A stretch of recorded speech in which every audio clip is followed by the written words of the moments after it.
Hello everyone, I am your friendly neighborhood. Oh, that's gonna... There we go. Let me fix that one. Sorry. Alright, I'm your friendly neighborhood Techno Wizard. Welcome to Techno Wizard Show. Look, I have titles. This is obviously Cyberknights, the OCC. Essentially, Knights Errant. What can I say? They're Cyberknights. They travel the world. That's what this was going to be about. But first, let's get into the standard stuff. Please like, share, subscribe, comment in the comment section. Let me know if I'm doing good. Let me know if I'm doing bad. I will be issuing. I do apologize. I've been away for a little while. I've had what they call work, and when I work, I disappear. And when I'm not working, I've got time off. And that never makes sense. Don't ask it. I work when I work, and I work when I don't. All right. So that being said, this is going to be about Cyberknights. Now, I found this really cool image.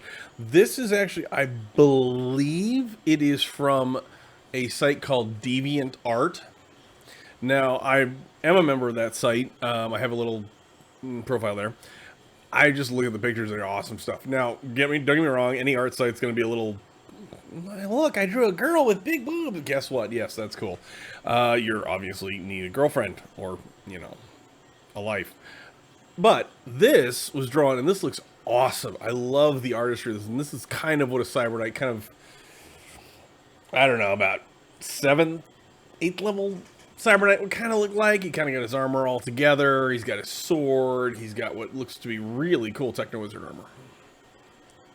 So, that being said, the Cyberknights, how do I phrase this for lack of a better term? The Cyberknights are knights errant. They essentially travel the world of Rifts doing good. They are essentially probably the only real good guys, mostly.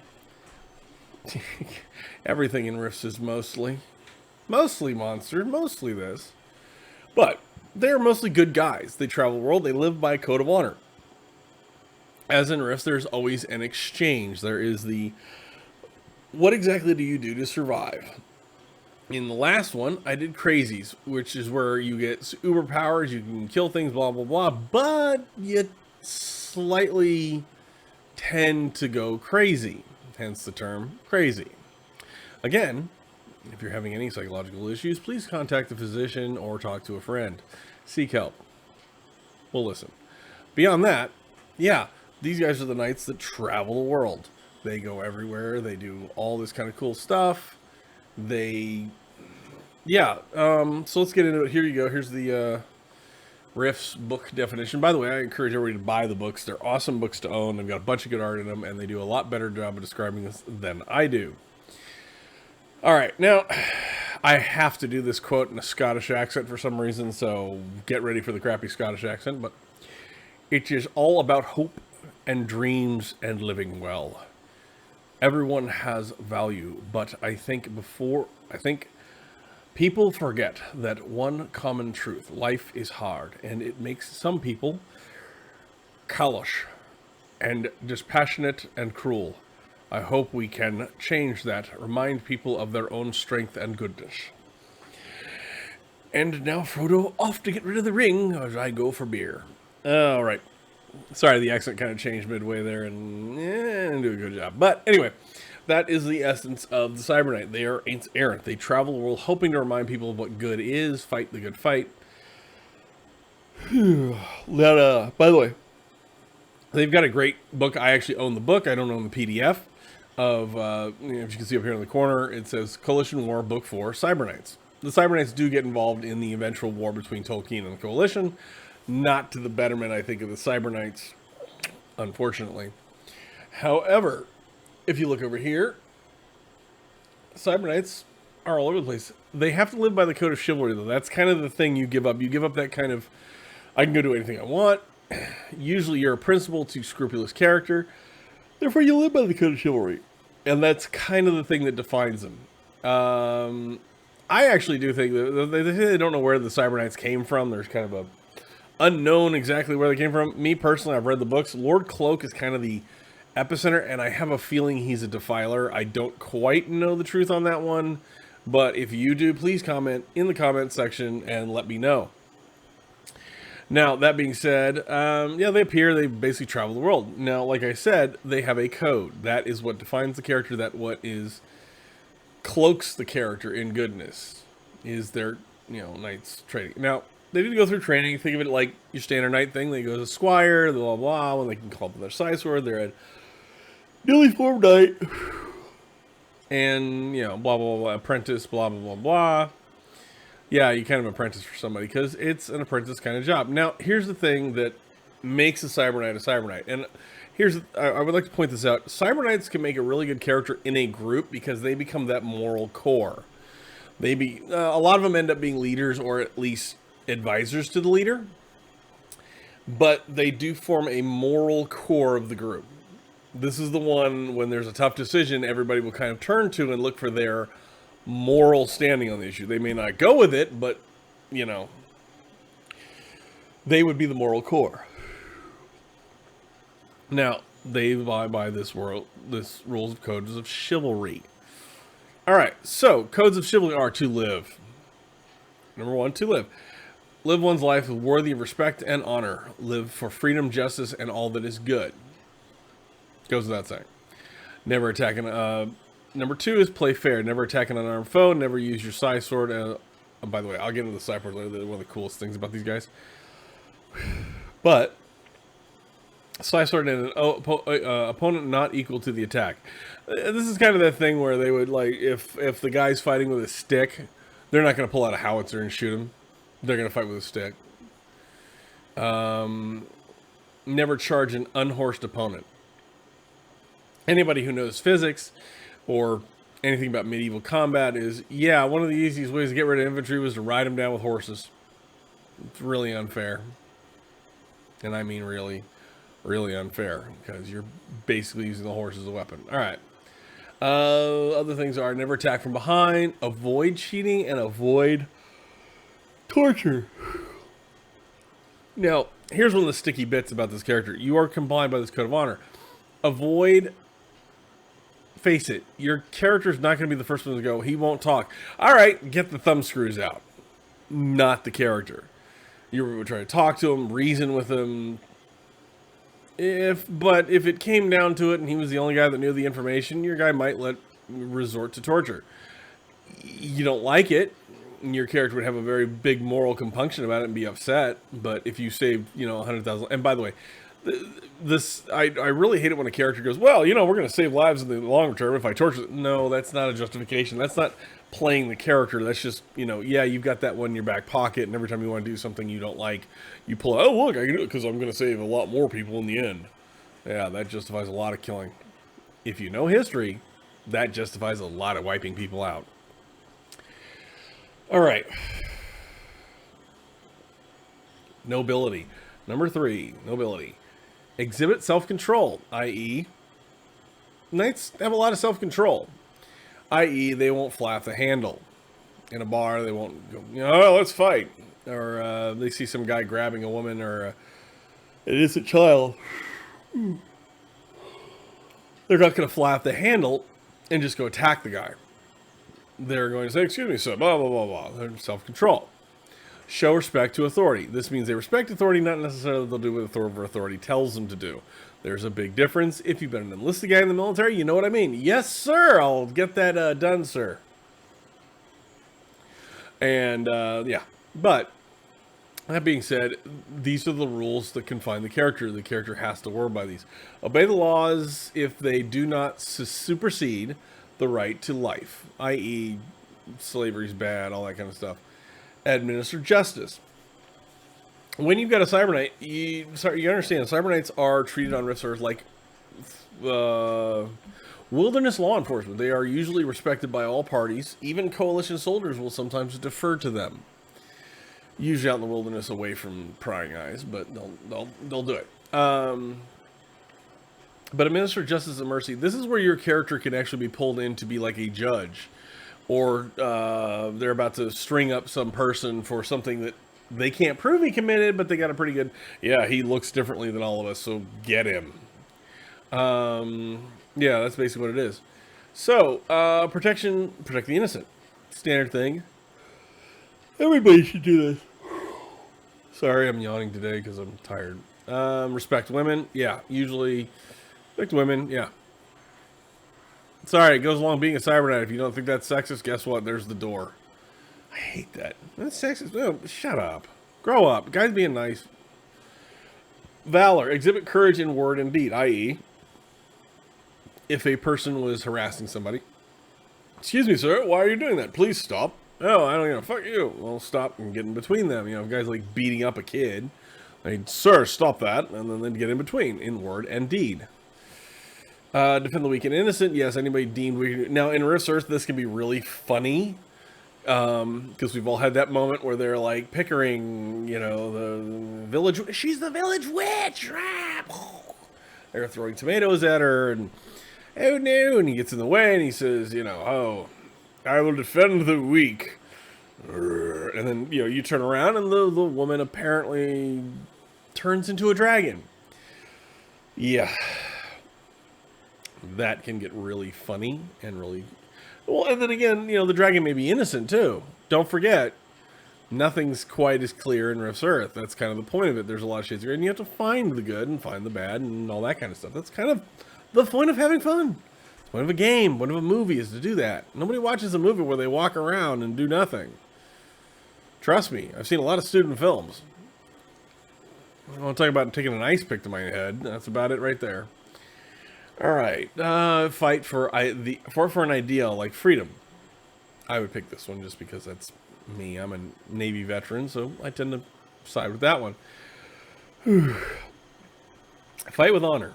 Okay, that means no backstabbing, no, you know, if your opponent raises his hands and says mercy, mercy, mercy, you kind of have to give it. Now, this goes along with the trope of he says mercy, mercy, mercy. The character goes, yes, and pulls his side sword away and turns away to walk away, you know, and then the guy pulls a dagger out and goes to stab him. Okay, well, you know, at that point, yeah, he's free and clear to hit him because he's attacking again. Avenge the wrong. This is kind of that, you know, standard kind of trope scenario where you have somebody...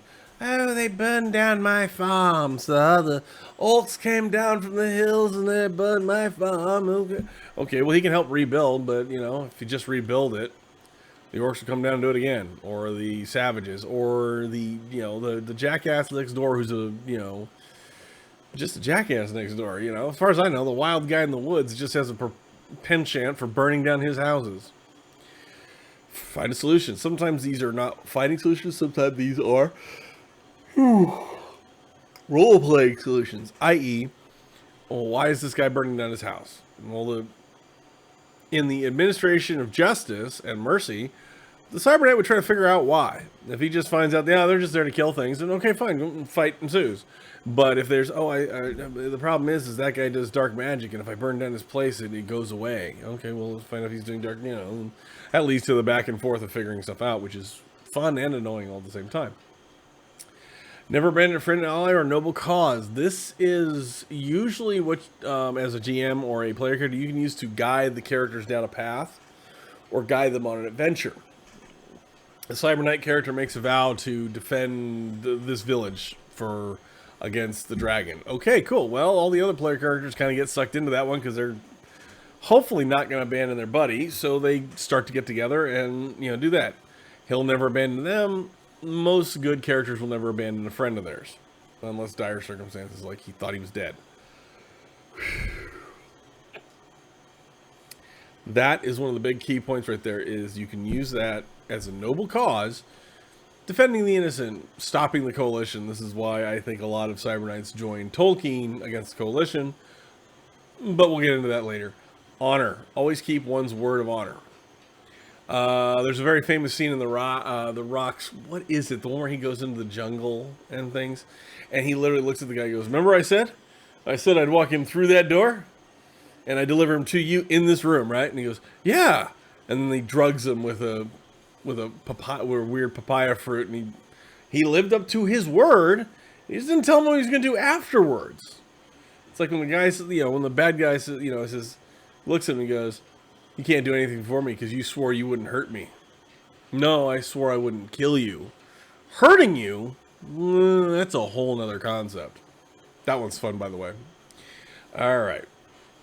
Always maintain one's principles, i.e., principled character will only be principled, scrupulous. Yeah, I don't think there are that many unprincipled Cyberknights. Yeah, it needs to keep your honor code. All right. Avoid deception. Like I said, avoid. Not do it. I.e., oh yes, coalition soldiers. The DBs went that way. If you hurry, you can catch them. There should only be a day or two in that direction. Yes, that way. East. Don't go west. Go east. That kind of thing. Respect life. Honor all life. I.e., this is the principle of they don't take... I don't think this is the hippie definition, but this is the... honor life in general, i.e., they don't do anything unnecessarily. They're not like wantonly going through and just blowing stuff up. They don't wantonly go through and kill people. They don't want to, there's no wanton destruction. You respect life and you respect other people's ways of life. You let them live their lives. And honor life, respect life and honor life. I.e., if you go hunting, you're not going to kill 30 sheep and then eat one. You're going to kill one and eat it and then try to do the most with the carcass. That kind of thing. Honor life, i.e. don't do it. Respect all views of life. This one gets a little tricky. Say you have a deeply held belief that X is wrong. Well, other group of people believe X is the way to enlightenment. Say like drugs. Drugs are bad. Well, no, this group of people believes if we take enough hallucinogens, we'll see the end of the universe. Okay, respecting them, letting them do it? To a degree, yeah. If they're then forcing other people to do it, that might be, they're not honoring or respecting life, and then that becomes the moral choices the character has to make. Remember, this is a big moral choice character. All right, now we are going to go up to here and... courtesy, exhibit manners, i.e. this is why you can take a Cyberknight to a ball, but not a juicer. Be polite and attentive, be respectful of hosts, women, and honor. This is kind of the, courtesy is why you'd probably get invited to the local dignitary dinner.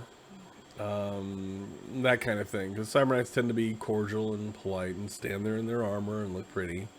And a local noble would kind of consider it, or a local noble or landowner or whatever would look at it kind of like a feather in their cap at a party to have a Cyberknight there who is shiny, nice, and not trying to kill everybody or not defending somebody innocent.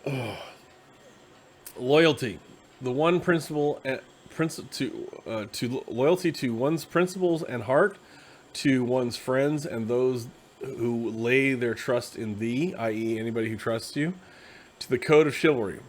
Okay, so that's loyalty is the big one because that's kind of what binds a group together, and your character being the most noble would be the most one who keeps the group together, that kind of thing. All right, now we're gonna go here into. Now we're getting the Cyberknight training. It'll work. Sorry. Again, sorry I'm yawning. I'm just tired. Yeah, this is all the bonuses you get for being a Cyberknight, the SEC bonuses. This is all the nuts and bolts of the character. You do get pretty good bonuses for things. You do get pretty good SDC. You also get things, internal strength points, a lot of those. PPE base, higher than our opponent, blah, blah, blah, blah. Cyberknight psionics. Cyberknights inherently get Psi Sword, Psi Shield, Meditation. Those are freebie gifts, i.e. they're the only person that could technically be a non-psychic and call forth a Psi Sword. One of the most powerful sonic abilities out there, as it is a weapon that does mega damage that requires nothing. You can literally be stripped naked and in handcuffs and bink! In terms of 70%, yeah, this gives you a higher normal, and then they go through the, 1 in 40 minor psionic, major psionic, master psionic, non-psychic Cyberknight, there you go. Here's the thing, summoning your Psi Sword, mega damage weapon, Cyberknights can mentally will into existence, presuming that it creates both in his inner strength.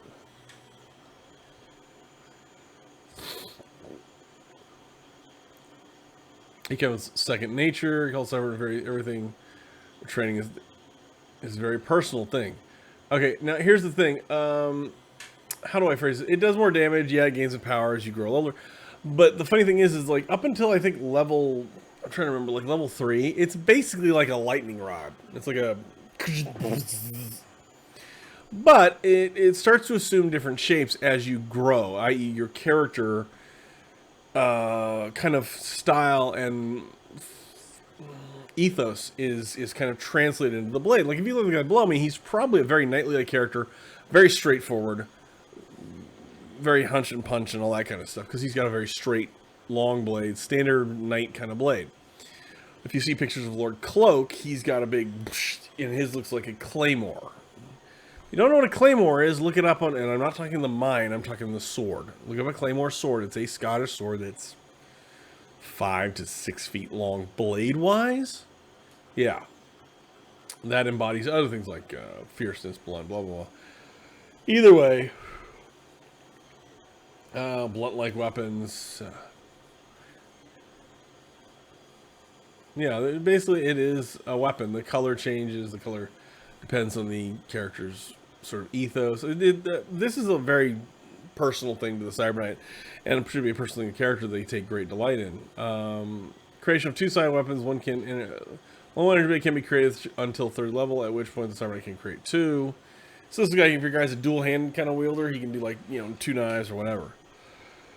Here we go. That is cyber armor. That's one of the biggest advantages you have as a Cyberknight, i.e., they can think they have you stripped down to a loincloth. Under your skin, however, is a layer of body armor, a mega damage body armor, which makes a normal human able to take a couple of MDC blasts without dying or being atomized. Now, this does fall under armor rating, i.e., they have to roll above that to not hit the armor. But yeah, it's a really cool thing. This is kind of that last-ditch weapon. Your armor gets blown off. See here? Chest plate, your main body with the cyber armor, 50 MDC. That gives you a huge advantage. That is a couple of laser shots. And for the Cyberknight, it actually becomes a living armor. At some point it becomes living armor. It starts to coat the body more and increases the AR. And it does regenerate inside the human body. Alright, now, Cyberknight Zen Combat. This is quarter one thing. Level 1, basic, paired weapons, blah, blah, blah. If you want to read all this, you can, but I'm just trying to get through the ethos of the character. Yeah, basically, oh, look, there's Lord Cloak. See, his is kind of, I think that's Lord Cloak. Yeah, he's got the big D. I think he's a Defiler because I see the big D on his belt. But yeah, all these, improved dodge. Now, here's the funniest thing.